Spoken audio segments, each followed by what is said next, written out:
ఇప్పుడు future expenditure అంట కొన్ని దేశాల్లో నేను చూసాను.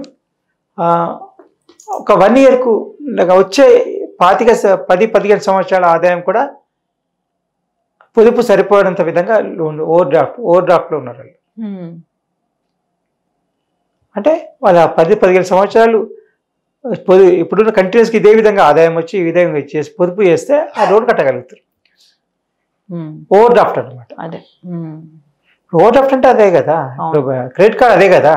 ఇప్పుడు మీకు 50,000 శాలరీ ఉంది, 50,000 ఆదాయం ఉంది, 5 లక్షలు క్రెడిట్ కార్డు ఇచ్చారు అంటే 10 నెలల శాలరీ అయిపోయినట్టే కదా. ఈ 10 నెలల శాలరీ ఇవ్వాలంటే కనీసం ఒక 25-30 నెలలు సేవింగ్ చేయాలి. అవును. ఆ 20-30 ఎట్లా సేవింగ్ చేస్తారు? ఈ 5 నెలలు ఈ సంవత్సరాలు లేనప్పుడు 20-30 నెలలు ఎట్లా సేవింగ్ చేస్తారు? అది ఆలోచించాలి. తీసుకున్నప్పుడు ఇచ్చేవాడికి తెలియదు, కేర్లెస్ లెండింగ్ అది, నాకు ఎట్లాగ వస్తుంది కదా అనుకుంటున్నాడు. కానీ తీసుకునేటప్పుడు కూడా ఆలోచించాలి, బాధ్యత మనకు.